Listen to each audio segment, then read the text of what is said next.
everyone! I'm back! Hello! Kumusta kayong lahat? Nako naman, I know na na-miss nyo ko. Na-miss ko rin naman kayo. So ano nga bang dahilan kung bakit nawala si Mama Mia ng 2 days? Eto po ang dahilan. Yung ngipin ko po, sumakit. Ganun kasi talaga ako kapag masyado akong napagod o nagbuhat ng mga mabibigat, 'di ba? Ganon. Kapag ganyan ang ano ni Mama Mia, ay nako, talaga namang nasisira ang ngipin, yung mga nerves namamaga at ang sakit-sakit. Hindi siya yung basta-basta nadadala ng mga pain relievers and all. Hindi siya gano'n. Talagang napakasakit niya. Lagyan mo na ng yelo, kung ano-ano na ilagay mo, sakit pa rin. So, pasensya na po kayo kung 2 days akong nawala. Pero, babawi naman tayo. Pinili ko talaga yung mga magagandang kwento para ngayong week na ito. Kasi nga, medyo nagbawas tayo ng 2 days. Wala tayo kahapon and nung Sunday. Pero yung Sunday, baka may mga Sundays na hindi tayo makakapag-upload. Baka lang naman. Kasi gagawin ko yung me day. Me day. Oo, at saka impromptu itong pag-upload na ito. Ngayon to i-upload. Ngayon to ni-record. Ano ngayon? July 2, 9:40 a.m. 9:49 a.m. Hello po sa lahat naman nakinig sa atin. Joy Enriquez, maraming maraming salamat. Nakarelate daw siya nung nakaraan nating video nung malayong-malayo pa. Dahil siya raw ay kailangan pa raw may gawin bago magbigay ng pera ang kanyang asawa. Bakit ganun? J. Mercadejas, hello sa'yo. Hello rin kay Mercedita Arabejo. Hello, maraming salamat Mercedita. Hello din kay Lizzie Locapa. Ano siya? San ka na ba? Asan na raw ako? Tapos na raw siya malapit magbukbang ng mga kwento. Pasensya naman. Baby Adhaw Weya, maraming salamat sa iyong pakikinig. Hello rin kay Kawaii Jaso Channel. Hi po. Hi din kay Efren Closa. Maraming salamat. Merchie Vlog Bukalig. Jeffrey, sandali. Ayun, lumakas yung pag-scroll.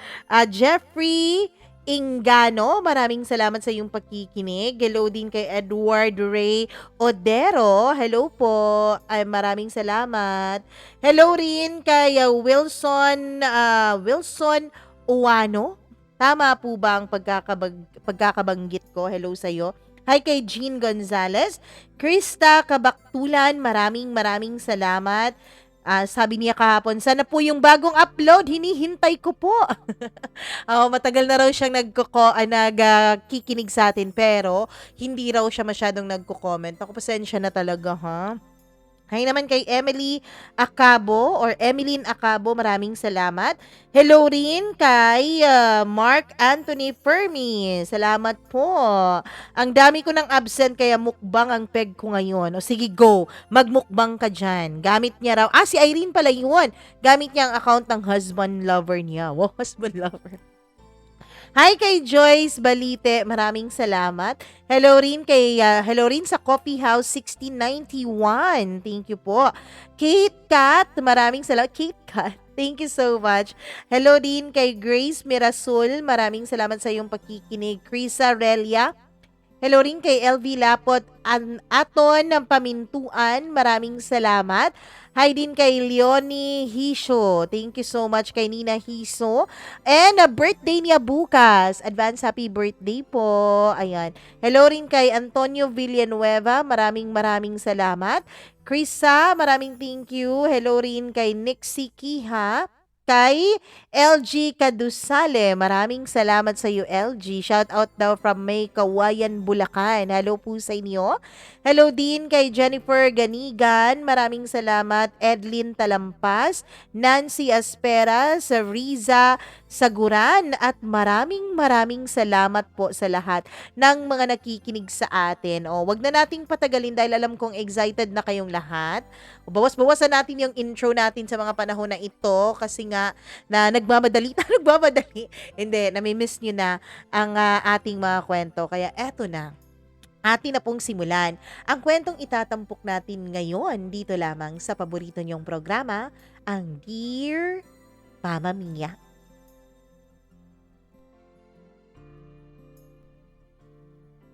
May mga bagay sa mundo na bigla na lang nangyayari nang hindi mo naman inaasahan. Paminsan-minsan napaka-misteryoso rin talaga ng buhay. Akala mo ayos na. Akala mo maganda na ang kahihinatnan ng kwento ng buhay mo. Pero isang pagkakamali ang babalik at babalik sa'yo.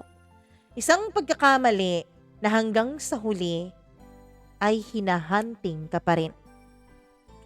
Dear Mama Mia, magandang araw po sa inyong lahat, lalo na sa mga katulad kong araw-araw ring nakikinig sa inyong programa. Mama Mia, ang kwentong ibabahagi ko sa inyo ay halos kabuuan na ng kwentong pag-ibig ko. Hindi kasi po pwede na meron akong tanggalin, Mama Mia, dahil po essential po ang lahat ng bahagi ng kwento ko. Ang magagawa ko na lamang ay i-summarize po ang lahat nang sa ganon ay hindi naman masyadong mahaba. Itago niyo na lamang ako sa pangalang Angelica. Mama Mia, ang sabi kasi ng mga magulang ko ay para raw akong anghel sa buhay nila. Maghihiwalay na raw kasi sila noon dahil umabot na ng 7 taon ang kanilang kasal pero hindi pa sila binibiyayaan ng anak. Nabuntis naman ng 2 beses ang mama ko pero 2 beses din daw siyang nakunan. Hanggang sa tumagal, Mama Mia, ay naghanap na talaga ang papa ko ng anak. Gustong-gusto na niyang magkaanak. Pero ayaw naman ng mama kong mag-ampon. Kaya ang suggestion ng mama ko noon ay humanap na lang daw ng ibang babae ang papa ko. Nung una ay hindi yun tinatanggap ng papa ko dahil mahal raw niya ang mama ko. Pero kalaunan, sa palagiang pagtutulak ng mama ko sa papa ko para humanap ng iba, ay naisip na rin ng papa ko na bakit kaya hindi na lang siya bumuo ng pamilya kasama ang ibang babae. Ang isang babae na matagal na raw may gusto sa kanya. Pero bago pa man gawin yun ng papa ko, Mama Mia, ay nauna nang nagsususuka ng ilang araw ang mama ko. Ayaw na niyang magpa-check up noon kasi nga, ayaw na raw niya na ma-disappoint pa. Kung buntis man daw siya at makukunan din ulit, edi kunin na lang daw. Pero naging mapilit ang papa ko. Hanggang sa isang umaga ay nahimatay ang mama ko habang nagluluto ng agahan. Yun ang dahilan kung bakit naisugod siya sa ospital. At tulad nga ng inasahan ng mama ko ay buntis siya. Pero hindi na niya kinaka-excite yun, Mama Mia, dahil simula pa nung una niyang pagbubuntis ay mahina raw talaga ang kapit ng bata. Maging ako nung pinagbuntis niya ako ay mahina rin ang kapit ko sa sinapupunan niya. Kung ano-anong pampakapit na gamot ang pinainom sa kanya. Ayaw na raw sanang inumin yun ng mama kasi nga ang sabi niya ay madidisappoint lang din ulit siya. Wala naman daw siyang pagkukulang dun sa mga nauna niyang 2 pagbubuntis. Lahat ng vitamins, gamot at payo ng doktor ay kanya talagang sinunod pero wala pa rin. Kaya ang plano niya, Mama Mia, ay wag nang sundin ng doktor ngayon. Siguro hindi masyadong maging masakit kung mawawala ako kung wala siyang effort. Pero Mama Mia, ang papa ko ang hindi pumayag. Minonitor talaga niya ang mama ko hanggang sa magtapos ang first trimester ng kaniyang pagbubuntis. At ibinalita ng doktor na maganda raw ang kapit ko sa sinapupunan ng mama ko. Hanggang sa dumating ang halos kabuwanan na ni mama nung bigla siyang dinugo.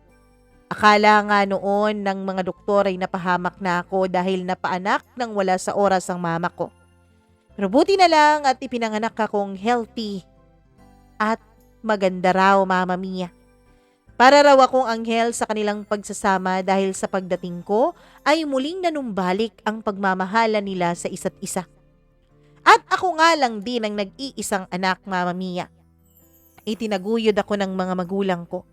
Hindi naman kami mayaman pero talagang pinaghirapan nila lahat para maibigay sa akin ang mga gusto ko at ang mga pangangailangan ko. Hanggang sa nagtapos ako ng pag-aaral. Mama Mia, pinanindigan ko ang pangalan kong Angelica. Pininindigan ko ang pagiging mabait ko at sumunod ako sa payo ng mga magulang ko.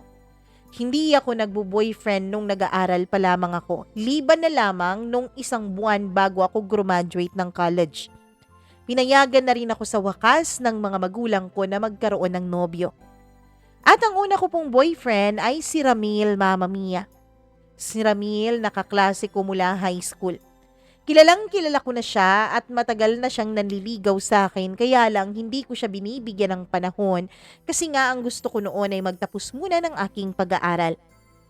Pero nung nakapagtapos na nga ako, nung sigurado na ang pag-graduate ko, ay sinagot ko na si Ramil. Mama Mia, naging masugid talaga ang panliligaw ni Ramil sa akin. Nagpakilala pa siya sa mga magulang ko. Nung una ay ayaw sa kanya ng mama ko. Kaya lang, magaling manligaw si Ramil. Magaling siyang kumuha ng kiliti. Pati mama ko ay napaibig niya. Pati mama ko ay biglang kinumbinsi ang papa ko na payagan na akong sagutin si Ramil. Mahal ko si Ramil, Mama Mia. Nakita ko kasi ang pagpapahalaga niya sa akin. At mula nga nung naging kami ay alagang-alaga na ako sa kanya. Hindi siya pumapayag na hindi niya ako sinusundo sa trabaho. Hindi rin siya pumapayag na hindi ako kumakain ng agahan. Kahit pa sabihin ko sa kanya na nagda-diet ako, Mama Mia, ang sabi niya ay kumain lamang ako ng mga masustansyang pagkain pero wag raw akong magpapagutom. Hindi raw solusyon yung intermittent fasting para bumaba ang timbang ko. Oo nga, bababa ang timbang mo dyan, pero pag kumain ka naman ulit, bigla na namang babalik. Kung ako sa'yo, kumain ka na lang ng mga mas tamang pagkain. Si Ramil pa talagang nag-grocery para masigurado niya na sustansyang pagkain ang kinakain ko kasi nga gusto kong magbawas ng timbang noon. Tabain kasi talaga ako, Mama Mia. Siguro nga dahil sa sobrang pag-aalaga rin ng mga magulang ko sa akin nung bata ako. Dahil sobrang vitamins at gatas ko, kaya siguro naging tabain ako. Mama Mia, mahal na mahal ko si Ramil. At dahil sa sobrang pagmamahal ko sa kanya, isang beses pa lang niyang hiningi sa akin ang pagkababae ko ay agad ko nang ibinigay. Ang nasa isip ko noon ay ayos lang din naman kasi pareho rin naman kaming may trabaho na. Pareho na kaming nakapagtapos na ng pag-aaral kaya masyado na sigurong maganda, Mama Mia, na ibigay ko sa kanyang pagkababae ko.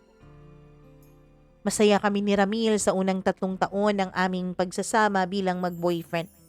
Hanggang sa nagkaroon ng offer si Ramil mula sa kanyang isang kaibigan na nasa Dubai na. Naghahanap raw sila ng isang katrabaho doon at inirekomenda niya si Ramil. Matagal na kasing gusto ni Ramil na mag-abroad, Mama Mia. Matagal na niyang gusto na makapagtrabaho abroad para makapag-provide sa kanyang pamilya. Hindi rin kasi mayaman si Ramil at siya rin ang nagpapaaral ng kanyang 2 nakababatang mga kapatid na babae. Ang kanyang papa naman ay isang construction worker lamang at ang kanyang mama ay nagtatrabaho lamang sa isang pabrika. Kaya naman, sinunggaban agad ni Ramil ang offer na yon kahit na nasasaktan ako. Mahal, huwag kang mag-alala. 3 taon lang naman ang kontrata ko doon. Pagkatapos ng 3 taon, magpapakasal tayo. At isa pa, kung gusto mo ring mag-abroad, hahanapan kita ng trabaho doon at sumunod ka agad sa akin. Sabi niya. Ayoko, Mama Mia. Ayokong umalis si Ramil. Ayokong magkalayo kaming 2 dahil mahal na mahal ko siya. Kaya lang ano ba ang magagawa ko? Pangarap niya ang nakataya dito. Pangarap niya at kinabukasan ng kanyang pamilya.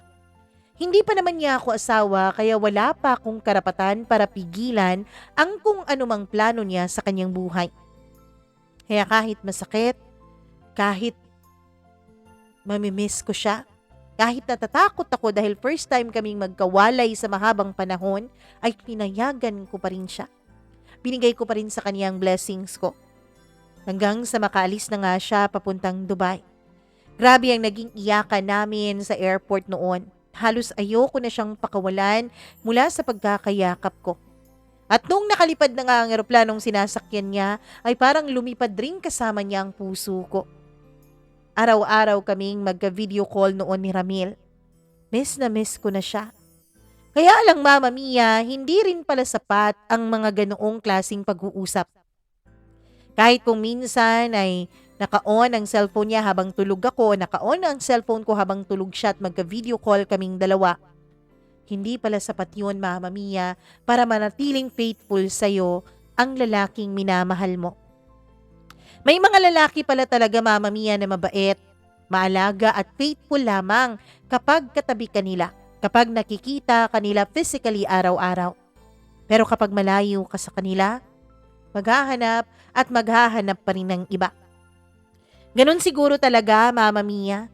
Yung ibang mga lalaki ay masyadong pisikal at hindi nila kinakaya na malayo sa mga girlfriends o mga mahal nila sa buhay.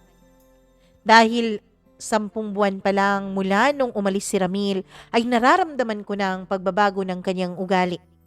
Ayaw na niyang palagi ko siyang chinachat. Ayaw na niyang randomly ay tinatawagan ko siya sa video call. Bakit ayaw mo na? Inung una naman ayos lang sa'yo.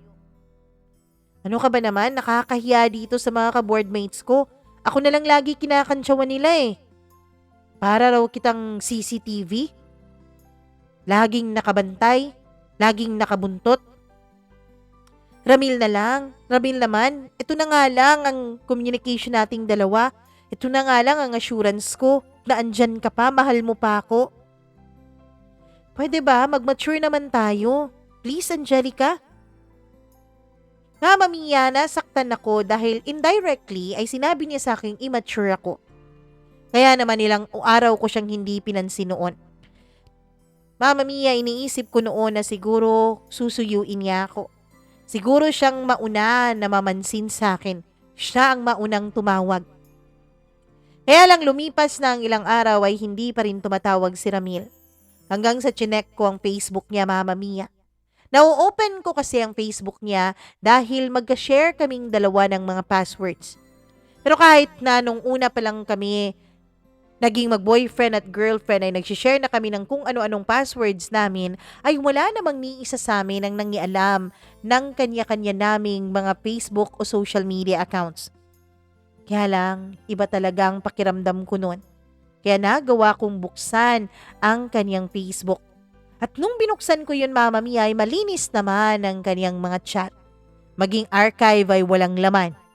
Ako lang ang lagi niyang nakaka-chat noon. Kaya naisip ko, baka naman, baliw lang ako. Baka naman, napapraning lang ako dahil malayo sa akin si Ramil.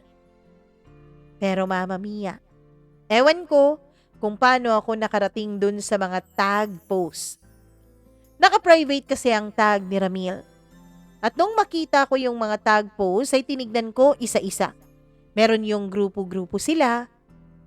Siguro nga kaya ayaw na niya akong kausap ay dahil nag-e-enjoy na siya dun sa Dubai at marami na siyang kaibigan at kabarkada nun. Hanggang sa patuloy pa rin ako sa pagsuscroll, Mama Mia, at nakita ko ang isang nakatag post sa kanya na 2 lang sila ng babae. With my Habibi. Yun ang caption doon ng post ng babae. Mama Mia, nanginig bigla ang mga kamay ko. Halos mabitawan ko noon ang cellphone ko sa sobrang panginginig. Pati mga tuhod ko ay nanginig din. Hindi ko maintindihan ang naramdaman ko noon. Inopen ko yung babae at friends silang 2. Pero naka-hide pala yung babae. Kaya tinignan ko ang mga naka-hide niyang messages. Pero wala, malinis talaga. Hanggang sa tinawagan ko na si Ramil, pero bago yun ay na-screenshot ko muna ang mga tag post nung babae. Nung tinawagan ko si Ramil ay agad ko siyang tinanong. Sino tong babae na to? Sino si Ella? Tanong ko. Ano ba yung pinagsasasabi mo? Ilang araw kang hindi tumawag at hindi nagparamdam, tapos ngayon, aakusahan mo ako ng kung ano-ano? Sagutin mo ang tanong ko, Ramil, at huwag kang mag-deny dahil may mga ebidensya na ako. Nag-conclude ka na pala dyan sa isip mo eh. Ano pang saysay ng pag-uusap natin? Dyan ka na nga, bye. Agad niyang pinutol ang tawag na yon. Sinubukan ko pa siyang tawagan pero naka-block na ako, Mama Mia. Sinubukan kong buksan ulit ang Facebook niya pero iba na ang password. Ang bilis niyang magpalit ng password. Halos wala pang 5 minuto mula nung magkausap kaming 2.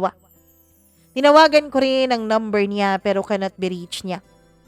In short, Mama Mia, blinak ako ni Ramil sa lahat ng pwede kong makontak sa kanya. Masakit. Napakasakit yun para sa akin. Halos hindi ako makamove on noon, pero alam ko, magpapatuloy ang buhay. Hindi po pwede na ma-stuck lang ako sa ganon. Kaya nagpatuloy pa rin ako sa pagtatrabaho ko, Mama Mia.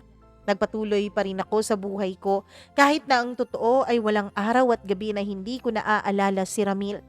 Walang araw at gabi na hindi ko siya namimiss. Hanggang sa mabilis na lumipas ang 3 taon. Isang araw, isang balita ang nakarating sa akin mula sa isang kaibigan naming pareho ni Ramil. Angelica, hiwalay na pala kayo ni Ramil? Ha?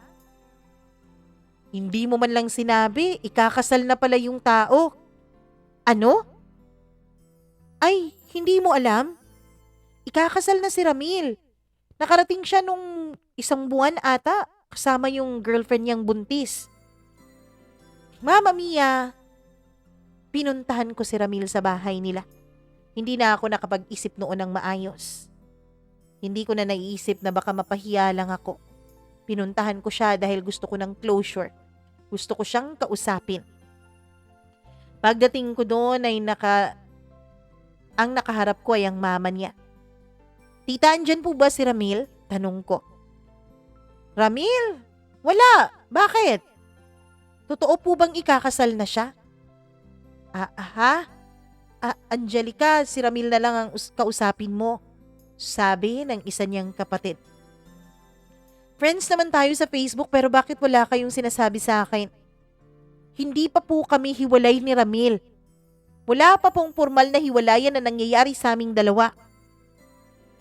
Angelica, pwede ba wag kang mag-iskandalo dito? Antayin mo si Ramil, tawagan mo siya. Pero Mama Mia, hindi na ako nakapag-isip ng maayos. Lumakas na ang boses ko kaya hinila na ako ng mama niya papasok sa bahay nila. Ilang saglit pa ay dumating si Ramil. Akala ko ay kasama niyang darating yung babae niya pero hindi. Siguro tinext siya ng mama niya na nandun ako at naghihintay.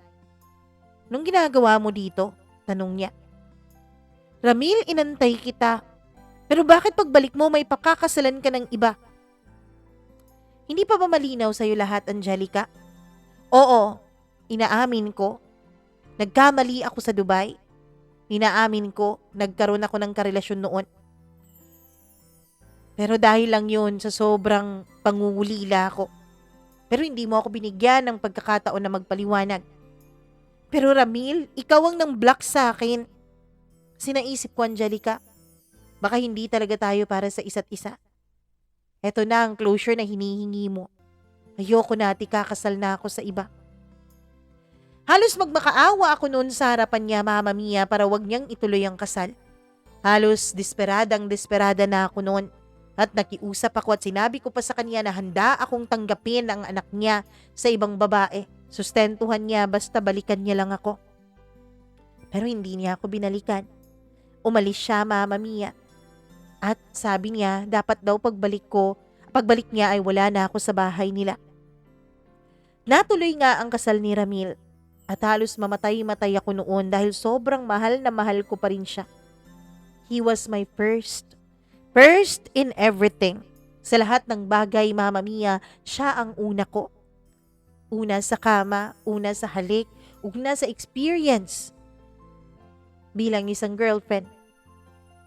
Unang nag-alaga, unang inalagaan. Siya lahat.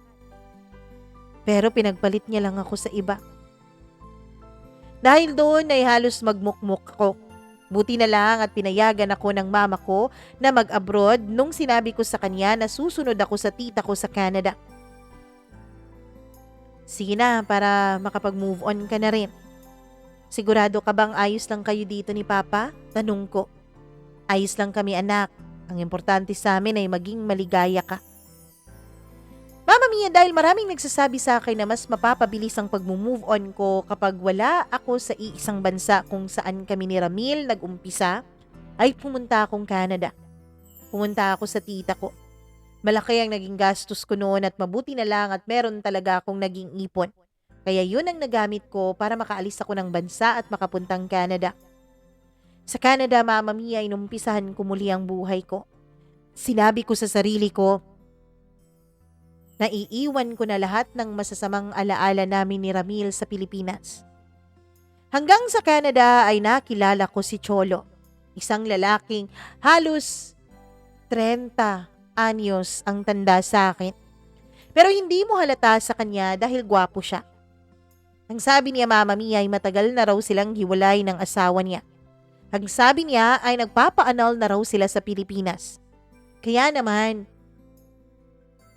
sinubukan ko ring makipaglapit sa kanya.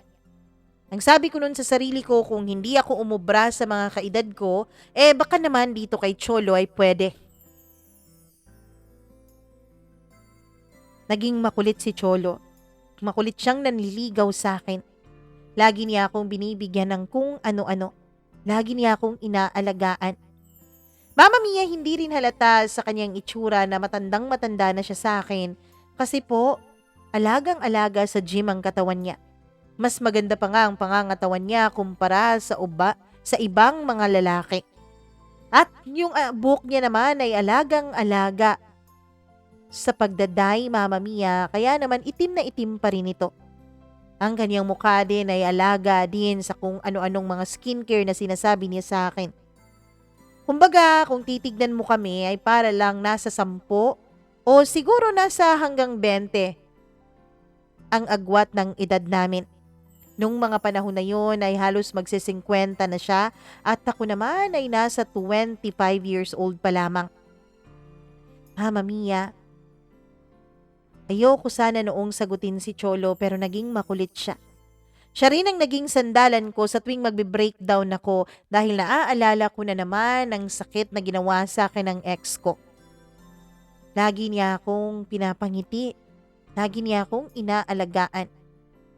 Hanggang sa hindi ko na namamalayan ang sarili ko at unti-unti na akong nahuhulog kay Cholo.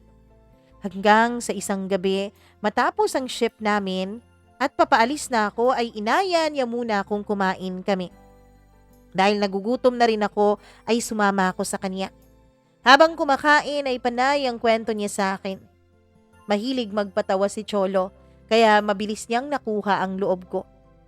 Noong naglalakad-lakad na kami pagkatapos naming kumain ay hinawakan niya bigla ang kamay ko. Angelica, alam kong doble ang agwat ng edad nating dalawa. Pero ikaw kasi ang muling pumukaw ng natutulog kong damdamin. Ikaw kasi ang muling pumukaw ng natutulog kong pagmamahal. Mahal kita. Tumigil siya Mama Mia at hiniharap niya ako sa kanya. Ako naman ay tinignan lang siya sa mga mata niya. Ewan ko ba pero nakikita ko sa mga mata niya noon ang sobrang sinseridad sa lahat ng mga pinagsasasabi niya sa akin. Hindi na natanggal ang mata ko sa mata niya. Hindi ko na namalayan na kumilos na pala ang mga kamay niya at hinawak yun sa magkabila kong pisngi. At saka siya yumuko at binigyan ako ng halik. Nung una ay para bang butterfly kisses lamang yun. Padampi-dampi lamang. Hanggang sa nung hindi ako pumalag at nung pumikit ako ay bigla na lang sinakop ng bibig niya ang bibig ko. Mama Mia, humalik din ako sa kanya pabalik. Ang halik na yun ay sobrang espesyal para sa akin. Siguro mga nasa 10 segundo bago maputol ang halik na yun. Kung hindi lang sana ako kinapos noon ng hininga ay baka hindi pa yun matapos-tapos na halik. Pagkatapos noon ay ngumiti siya sa akin at inakbayan niya ako. Mama Mia, mula nung araw na yun ay naging kami ng dalawa ni Cholo na wala man lang pasabi-sabi. Hanggang sa palagi na lang niya akong hinahatid at palagi na rin kaming naghahalikan. Hanggang sa lumagpas na kami sa halikan Mama Mia at may nangyayari na rin sa aming dalawa. Magaling si Cholo. Siguro nga dahil sa kanyang edad at marami na siyang experience kaya magaling siyang magpaligaya ng babae. Yung mga bagay na nasasarapan na ako noon na ginagawa sa akin ng ex ko ay doble ang dating pag si Cholo ang gumagawa. Mama Mia, sobra-sobra na akong nai-inlove kay Cholo dahil alagang-alaga niya ako. Iba pala magmahal ang mga lalaking mas matanda talaga sa babae. Protektadong protektado ka. Alagang-alaga ka. Para bang reyna ang tingin sa'yo. Parang prinsesa na ayaw man lang padapuan ng lamok. Kaya naman sinong babae ang hindi mai-in love? Sinong babae ang hindi mapupol ng husto? Minahal ko ng sobra si Cholo, Mama Mia. As in sobra-sobra.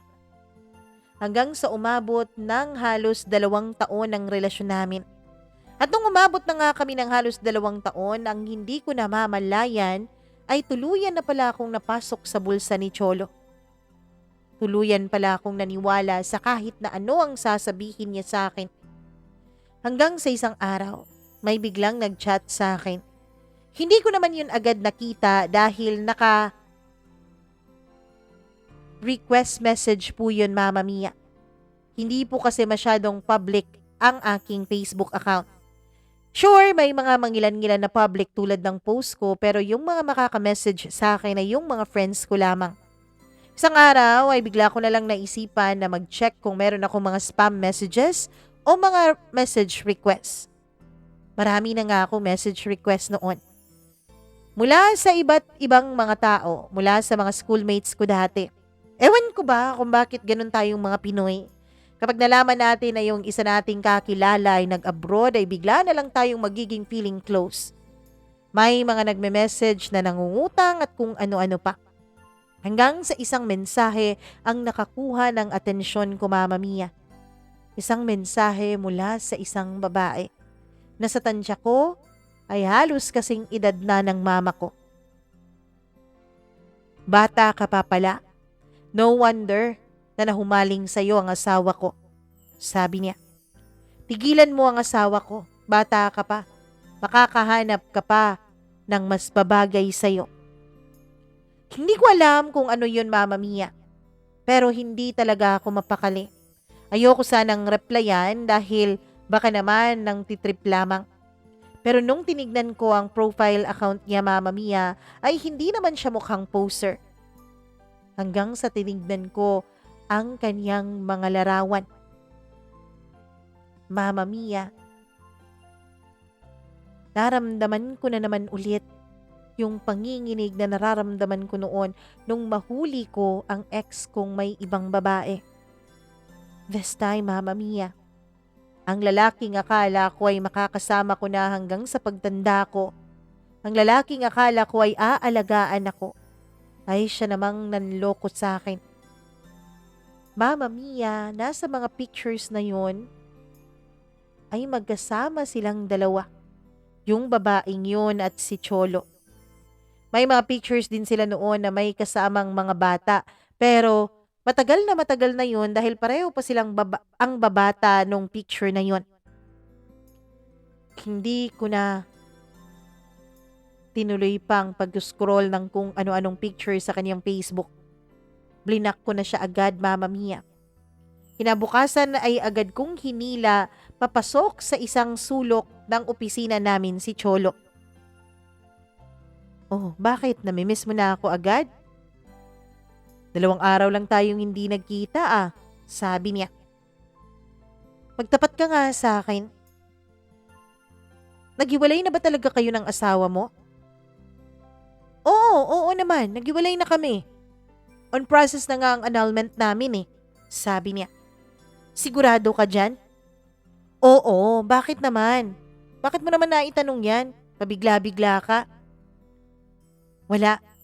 Pero siguraduhin mo lang Wag na wag mo akong lolokohin. Alam mo ang pinagdaanan ko sa ex ko. Alam mo kung gaano kasakit yun. Huwag kang mag-alala. Ikaw lang ang baby ko. Kaya pwede ba? Pwede ba umayos ka na? Ayoko nakikita kang ganyan Mas gusto kong nakikita kang nakangiti. Sabi niya. Mama Mia, hindi talaga ako mapakali kahit sabihin pa niya sa akin na on process na ang kanilang annulment. Hanggang sa mag-lunch break ako noon. Bigla kong in-unblock yung babae at pagkatapos ay chinat ko siya. Mawalang galang na po. Pero on process na po ang annulment ninyo ng asawa mo. Kaya siguro wala ka ng karapatan na pagbawalan siya kung sino man ang magiging karelasyon niya. Yun ang matapang kong chat sa kanya, Mama Mia. Mula pang 1 minuto ay nagtatyping na agad ang tao sa kabilang dako ng mundo. Yun bang sinabi niya sa'yo? On process ang annulment naming dalawa? Oo. Bakit hindi ba totoo? Tanong ko. Ikaw na lang magbasa ha. Siguro naman marunong kang magbasa. Kahit tingin ko sa'yo medyo boba. Magaling ka naman sigurong magbasa ha? Wait, may isisend ako sa'yo. Pagkatapos nun ay sunod-sunod na screenshot ang kanyang sinend sa akin, Mama Mia. Mga screenshot na meron pa talagang mga date at yung mga date na yun ay nito lang nakaraan, Mama Mia. Nag-I love you pa si Cholo sa tinatawag niyang mommy. Daddy naman ang tawag ng babae sa kanya at nag-I love you too pa silang dalawa. Sa tingin mo, yan kaya ang magpapaanal na? Tanong niya. Malay ko ba naman gawa-gawa mo lang to? Malay ko ba namang pinaghandaan mo ang komportasyon natin na to? Bakit hindi mo tawagin si Cholo? Magkatrabaho kayo, right? Yun kasi sabi niya sa akin katrabaho ka lang niya. Na ina-advisean niya kasi tingin niya sa'yo parang anak niya.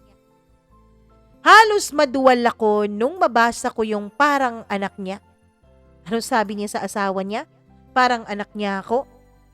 Gago ba siya? Anak ba niya? Ikinakama niya?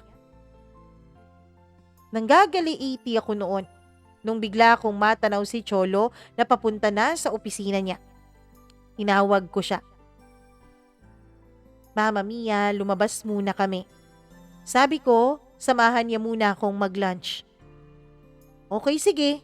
Alam ko namang na-miss na ako ng baby ko Nung nasa lunch na kami at nagkapag-order na ay bigla kong nilabas ang phone ko at bigla akong nakipag-video call sa asawa niya. Hindi pa alam noon ni Cholo kung sino ang ka-video call ko. Akala niya ay ang pamilya ko lang sa Pinas. Nung hinarap ko ang cellphone ko sa kanya ay halos maibugan niya lahat ng iniinom niyang iced tea. Oh, sabi mo 'di ba, papaanal na kayo? Mama Mia, nakita ko talaga na halos mawalan ng dugo ang buong mukha ni Cholo. Namutla siya. Han, magpapaliwanag ako. Sabi niya pero hindi ako ang hinarap niya kundi yung babaeng nasa screen. Sabi mo katrabaho mo lang. Sabi mo parang anak mo lang. Cholo, sino siya? Akala ko ba magpapaanal na kayo? At sinabi mo pa talaga dyan sa babae mo na magpapaanal tayo? Cholo, sinabi ko naman sa'yo, di ba? Mag-file ka ng annulment kung gusto mo. Pero hindi ka nagpa-file. Pero yun ang pinapalabas mo ngayon sa babae mo? Nanggagalaiti na sa galit yung babae sa kabilang linya. Mama Mia, ako naman ay hindi ko na napigilan ang sarili ko. Nasampal ko na si Cholo. Nagsorry siya sa akin. Ang sabi niya ay nangulila lang daw siya sa kanyang mag-iina. Nangulila lang daw siya sa asawa niya. At ano ako? Panakip butas? Ano ako, Cholo? Pangpatanggal ng uhaw mo? Pampatanggal ng kahayukan mo sa kama? Nang libre? Sa galit ko, Mama Mia, ay pinatay ko yung tawag at iniwanan ko si Cholo. Nag-resign din ako agad-agad dun sa trabaho ko. Nagpaalam ako agad sa tita ko na uuwi ako ng Pilipinas. Lahat ng mga naging desisyon ko noon, Mama Mia, ay puro lang bugso ng damdamin ko. Hindi mo naman siguro ako masisisi, Mama Mia. Sobrang galit talaga ang naramdaman ko noon. Nung makauwi ako ay iyak ng iyak ako sa bisig ng mama ko. Hindi ko maikwento sa kanya ang mga nangyari. Sinabi ko lang na niloko ako ng boyfriend ko pero hindi ko kwento sa kanya na may asawa yung boyfriend ko. Ayokong masaktan ng mga magulang ko kapag naisip nilang naging kabit ng kanilang anak. Grabe ang iyak ko noon, Mama Mia. Sobra-sobra. As in, grabe talaga. Hindi na ako mapakali noon sa sobrang pag-iyak ko. Ilang buwan akong nagmukmok. Ilang buwan akong walang ganang magtrabaho. Hanggang sa pumasok ako sa pagiging VA o virtual assistant. Yun ay dahil may nakilala akong kasamahan ko sa Canada na nag-BVA na rin at ang sabi niya ay ipapasok niya raw ako. Sa awa ng Diyos dahil naman sa experience ko sa abroad, Mama Mia, ay mabilis lang akong natanggap bilang VA. Mabilis lang din na gumanda ang pasweldo ko doon. Kaya naisip ko siguro naman sa panahon na to ay wala nang mangyayaring masama. Siguro naman sa panahon na to ay ayos na ang buhay ko. Mama Mia, hanggang sa nag-organize ng reunion ang aming eskwelahan nung high school. Ayoko sanang pumunta dahil baka pumunta doon ang ex kong si Ramil.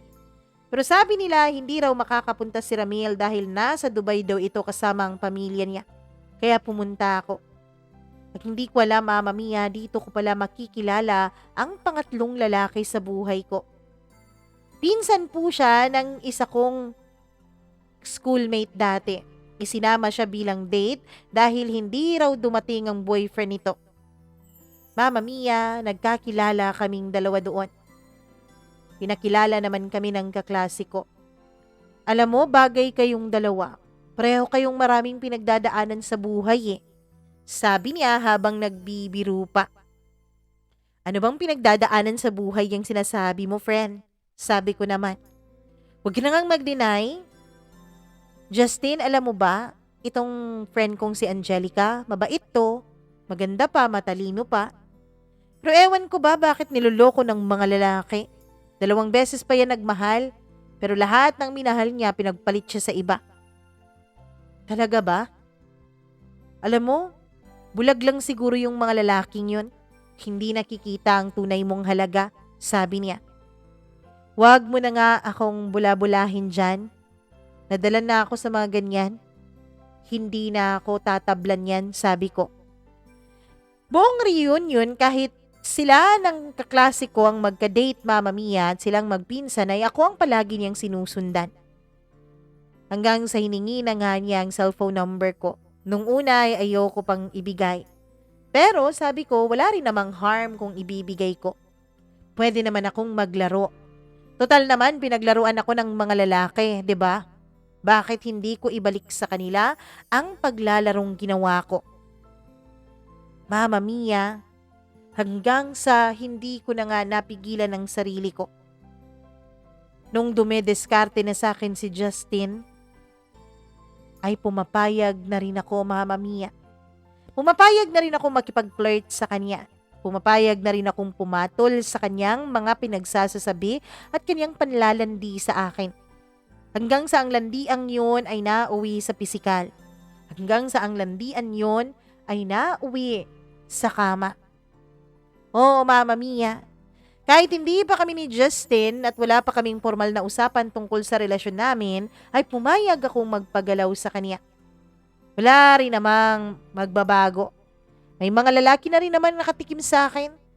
At isa pa, may pangangailangan din ako bilang tao. Hanggang sa tuluyan na ngang nanligaw ng formal sa akin si Justin. Ayoko siyang sagutin noon. Sabi ko sa kanya, ayokong makipagrelasyon. Pero mahal kita, Angelica. Ikaw na ang babaeng naiisip kong isasama ko sa altar. Pero Justin, hindi pa kita mahal. Hindi pa. Pero mamahalin mo rin ako. Gagawin ko ang lahat para mahalin mo ko. Justin, huwag mong taasan masyado ang pag-asa mo ha. Kasi hindi ko na alam kung kakayanin ko pang magmahal ulit. Sabi ko. Pero Mama Mia, naging porsigido si Justin. Naging makulit siya. Pati mga magulang ko ay niligawan niya. Pati magulang ko ay inassure niya na hindi niya ako iiwan at hindi niya ako sasaktan. Kaya naman nakuha niya rin ang loob ng mga magulang ko.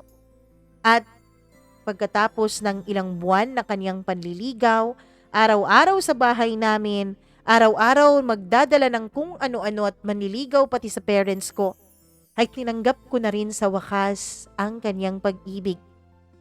Pero sinabi ko sa kanya, Mama Mia, na hindi pa ako totally nakaka-move on mula sa past relationship ko. Ang sabi niya ayos lang daw. Ang sabi niya, tutulungan niya raw ako na makapag-move on mula sa past ko. Hanggang sa lumipas ang halos 1 taon. Naging okay naman ang relasyon namin ni Justin. Hindi rin naman kasi ako malandi, Mama Mia, kaya kahit hindi ko siya masyadong mahal, ay naging faithful at loyal naman ako sa kanya. Wala naman akong pinansin na iba mula nung naging kami. Naging mabait si Justin sa akin at sa pamilya ko. Hanggang sa sinabi niya sa akin na one of these days ay ipapakilala na niya ako sa mga magulang niya. Oo nga pala, hindi ko pa nakikilala ang mga magulang mo, sabi ko. Makikilala mo rin sila. Darating na sila eh. Bakit? San ba sila? Sa ibang bansa nagtatrabaho? Sabi niya. Mama Mia, naging masaya naman ako hanggang sa sumapit nga ang 1 taon naming bilang magkasintahan ay inaya ako ni Justin na kumain sa labas. Nag-dinner date kaming dalawa. At hindi lang basta date yun, Mama Mia, dahil bigla siyang nag-propose sa akin. Ako naman, dahil sinabi ko sa sarili ko na baka hindi na talaga ako makahanap ng lalaking todo-todo kong mamahalin, si Justin na lang. Total si Justin ay alam kong mahal ako. Total si Justin alam kong hindi ako lolokohin. Mas maigi sana yun. Kasi yun ang sabi nila eh. Dapat daw, huwag kang makipagrelasyon sa taong mas mahal mo.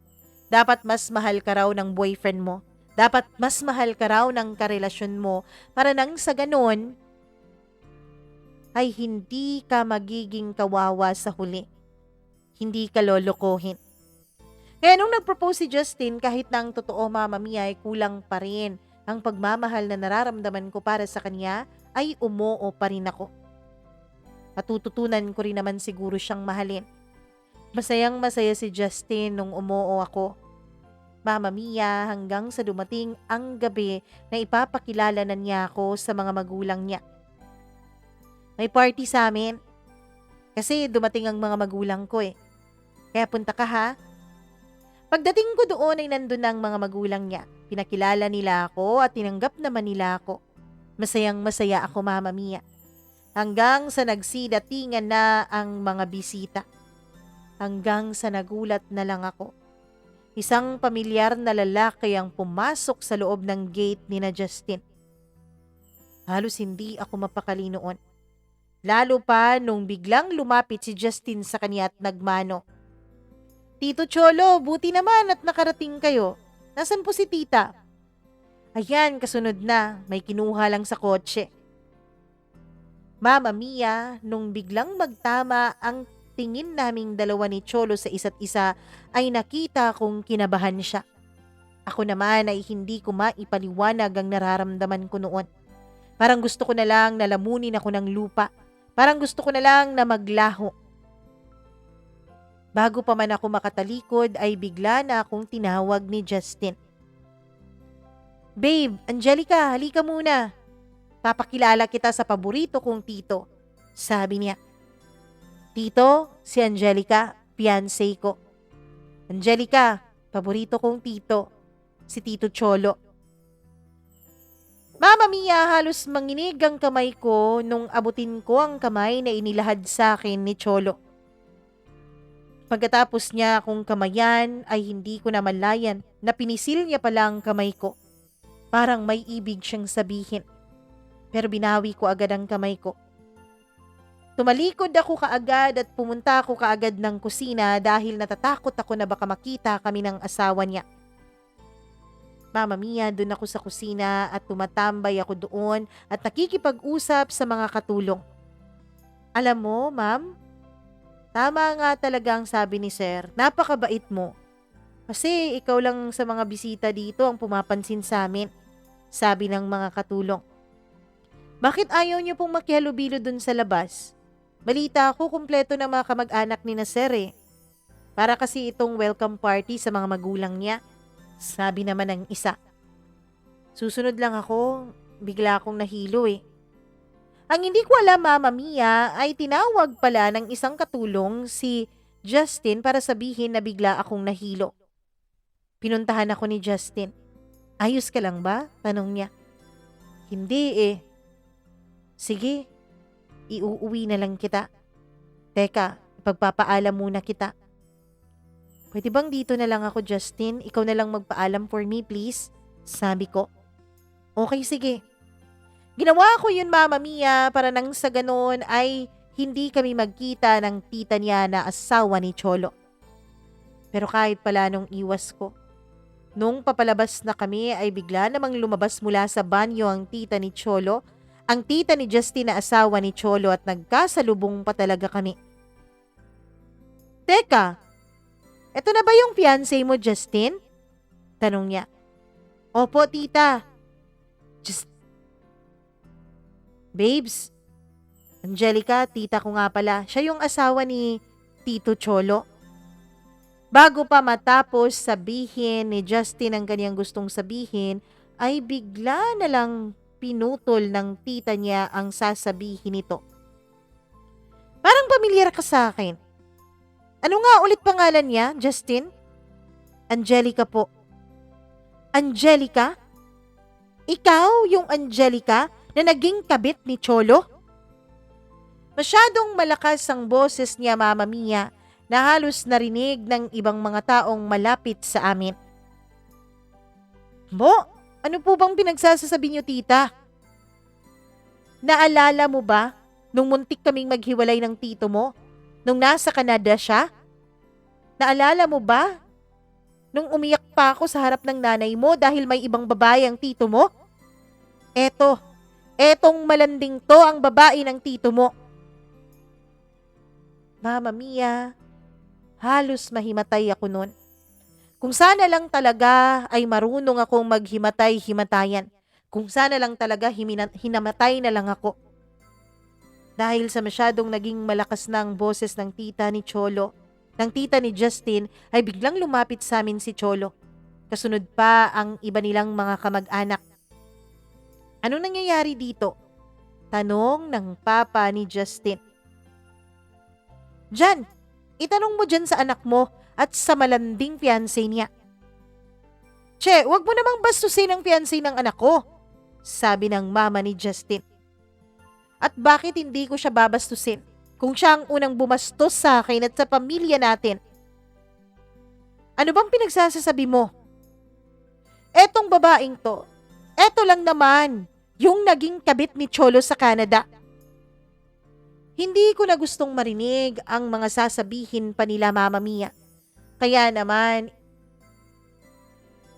tinanggal ko na ang kamay ko sa pagkakahawak ni Justin at bigla akong tumakbo palabas. Hindi na ako sinundan ni Justin. Siguro ay nakinig na siya sa mga pinagsasasabi ng tita niya. Mama Mia, pumara na lang ako ng taxi at umiiyak akong nagpahatid sa pinakamalayong simbahan. Ayokong umuwi ng bahay. Ayokong umuwi dahil ayokong madamay ang mga magulang ko. Walang alam ang mga magulang ko sa pagiging kabit ko noon sa Canada. Ang alam lang nila ay niloko ako ng lalaking minahal ko doon, ng lalaking naging karelasyon ko doon. Pero wala silang alam na naging kabit pala ang anak nila. Nasaktan ako noon, Mama Mia. Masakit na masakit. Natagalan bago ako umuwi. Sinigurado kong gabing-gabi na para tulog na ang mga magulang ko. Pagka-uwi ko ay dumiretso ako ng kwarto. Naligo agad ako. Tinignan ko ang sarili ko sa salamin. Nakakadiri ako. Nakakadiri. Ang buhay pag-ibig ko. Bakit ganoon? Angelica naman ang pangalan ko dahil ang sabi ng mga magulang ko ay anghel ako sa kanilang pagsasama nung ako ay pinanganak. Pero bakit? Bakit puro na lang pasakit ang nararanasan ko? Bakit parang ang laki-laki ng kasalanan ko para maging ganito ang buhay ko? Oh, Mama Mia, hindi ko masyadong mahal si Justin. Pero masakit pa rin. Masakit pa rin na ganun ang nangyari sa aming dalawa. Hindi ko kinontak si Justin.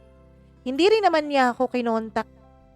Siguro nga, Mama Mia, ay kumampi siya agad sa tita niya.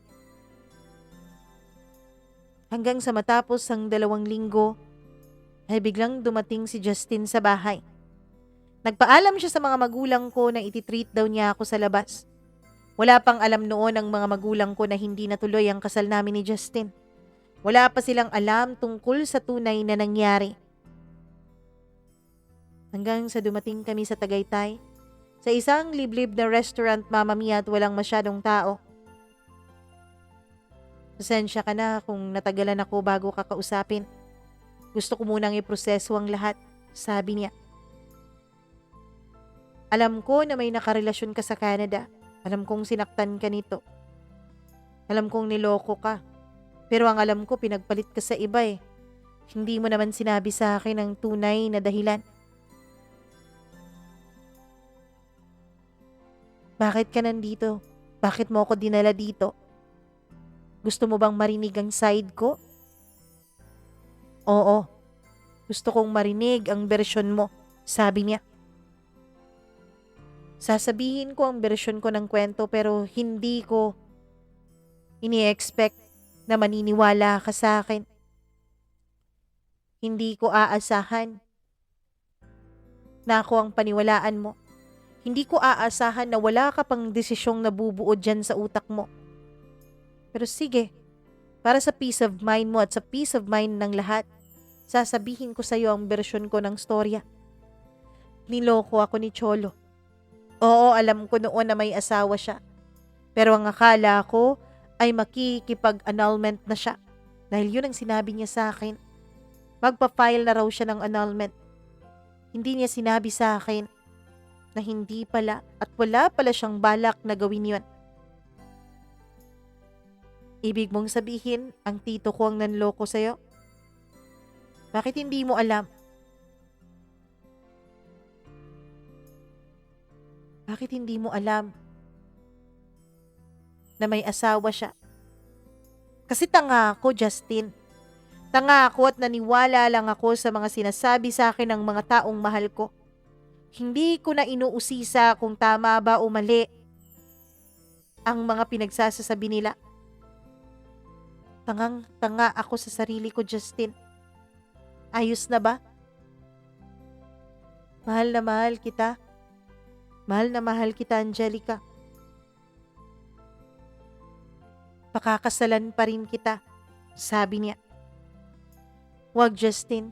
Wag mo akong pakasalan. Pero Angelica, handa kitang ipaglaban sa lahat. Alam ko. Pero ako ang hindi handa. Hindi ako handang sumali sa pamilya niyo. Angelica, hindi mo pa rin ba ako mahal hanggang ngayon? Patawarin mo ko, Justin. Patawarin mo ko. Mama Mia! Binigay ko sa kanya ang engagement ring namin. Pagkatapos ay lumabas ako sa restaurant na yun. Pero hindi ako nakakuha ng masasakyan, kaya siya pa rin ang naghatid sa akin pa uwi. Halos hindi matanggap noon ni Justin ang pakikipaghiwalay ko, pero ang sabi ko sa kanya, yun ay para sa peace of mind ko. Nakiwalay nga kami. Sinabi ko sa mga magulang ko na hindi na matutuloy ang kasal namin. Tinanong nila ako kung bakit. Sabi ko dahil hindi ko masyadong mahal si Justin. Wala na ring naging tanong pa man mula sa mga magulang ko nung sinabi ko ang dahilan na yun.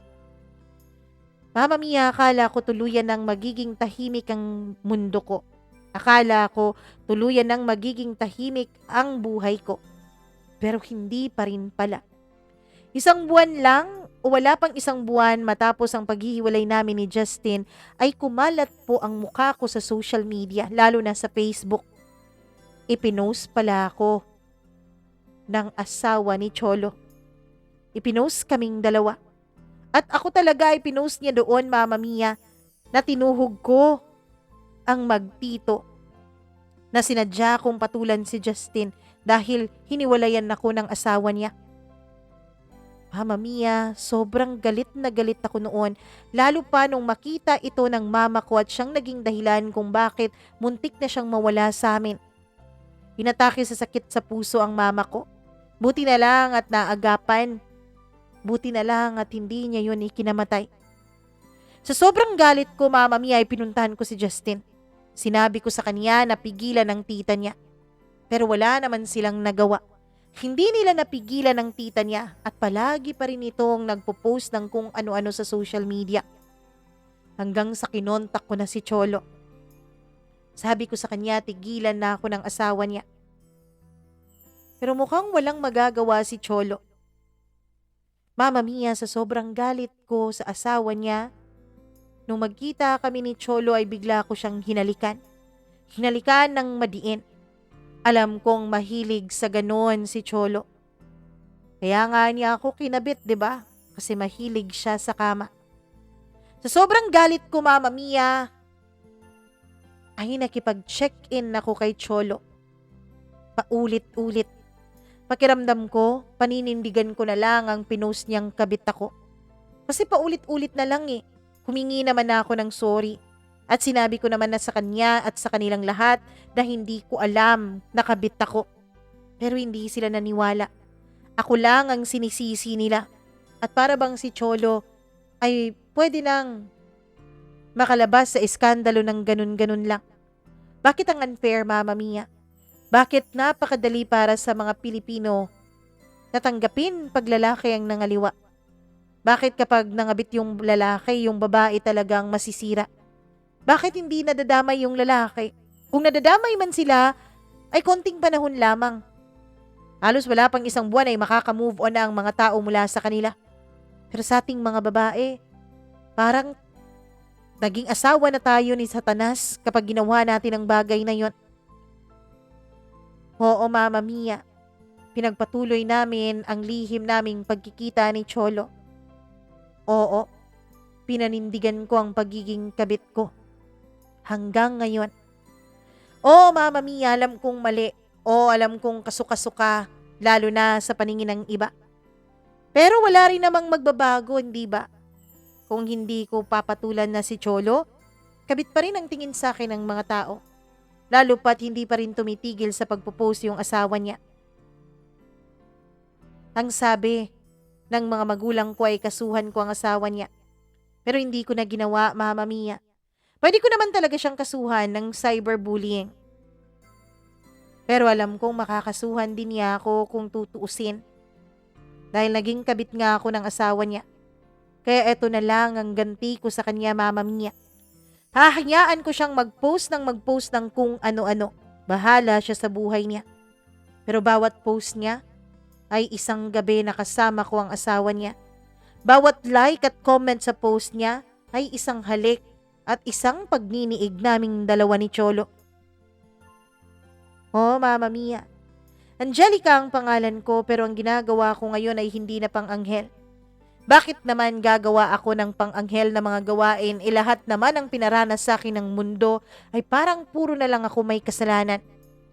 Gagawa na lang ako ng kasalanan, paninindigan ko na lang nang sa ganon ay hindi masyadong masakit kung sasabihan akong kabit at kung ano-ano pa ng mga tao sa paligid ko. Bahala na sila sa buhay nila. Bahala na rin ako sa buhay ko. Yun ang sabi ko sa sarili ko. Mama Mia, hanggang ngayon ay kabit pa rin ako ni Cholo. At parang mas lumalalim pa ang pagsasama naming dalawa ngayon. Ngayon, Mama Mia, nasagot ko na ang tanong ko. Kung bakit hindi ko magawa-gawang ibigay ng buong-buo kay Justin ang puso ko. Dahil si Cholo pa rin pala ang mahal ko. Ngayon, handa na akong panindigan ang pagiging other woman ko. Handa na akong panindigan ang pagiging kabit ko. Bahala na si Batman. Hanggang dito na lang at maraming salamat sa pagbabasa mo nitong sulat ko. Lubos na gumagalang, Angelica.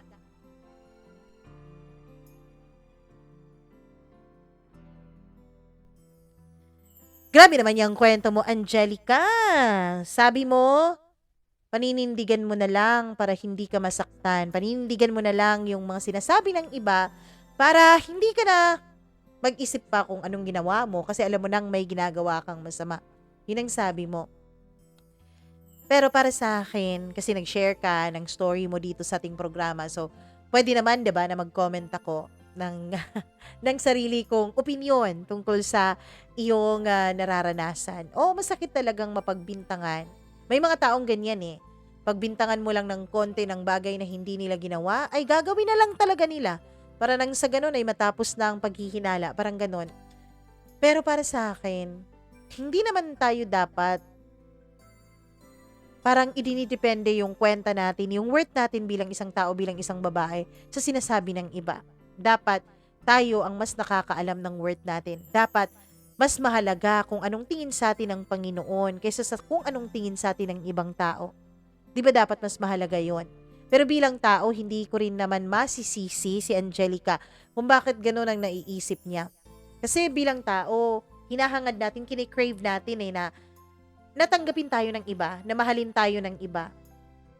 Pero mahirap kasi yun, Angelica. Mahirap yun natanggapin ka ng iba, lalo pat may mga taong hindi mo naman sinasadya, pero nagawan mo ng masama.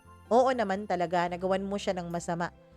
At sa asawa naman ni Cholo, alam kong nasasaktan ka. Naiintindihan kita. Naiintindihan kita kung gusto mong saktan ng asawa mo, kung gusto mong saktan ng naging babae ng asawa mo. Naiintindihan ko kung gusto mong ibalik sa kanila lahat ng sakit, lahat ng panginginig, lahat ng anxiety, lahat ng overthinking na nararamdaman mo at nararanasan mo. Naiintindihan kita doon. Pero, pwede naman na isang beses mo lang gawin. Wag nang paulit-ulit. Pero Mama Mia, kasi paulit-ulit ding bumabalik yung sakit naiintindihan kita. Pero sana kung masyado na talagang masakit, kung hindi na talaga kaya, sana bumitaw ka na lang. Kasi kapag ganyan, nagpo-post ka, inaatake mo ng paulit-ulit,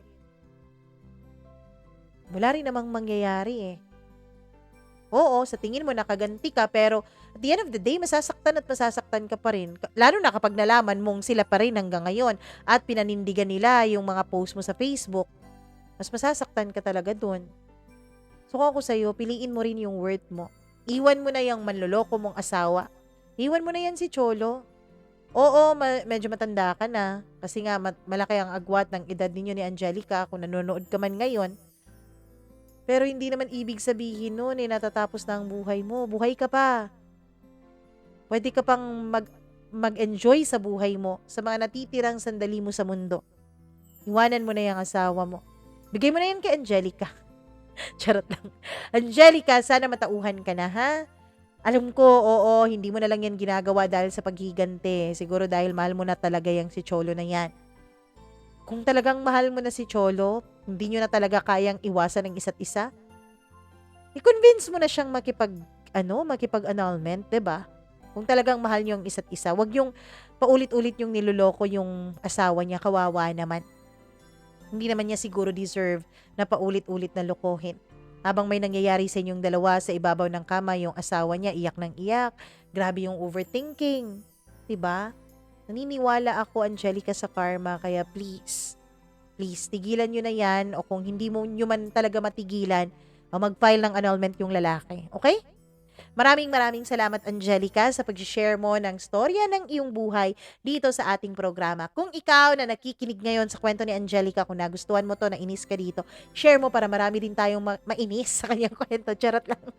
Share mo na at i-like ang video na to, at huwag kalimutan na mag-subscribe sa ating channel, Mama Mia CDO. Click the notification bell para lagi ka pong updated sa tuwing may bago tayong video na i-upload. At wag mo ring kakalimutan na mag-share ng sarili mong kwento. Email ka lamang po, mamamiacdo0317@gmail.com. Maraming salamat sa inyong pagkikinig. Ako pong muli ang nag-iisa ninyong Mama Mia. Magandang araw po sa inyong lahat.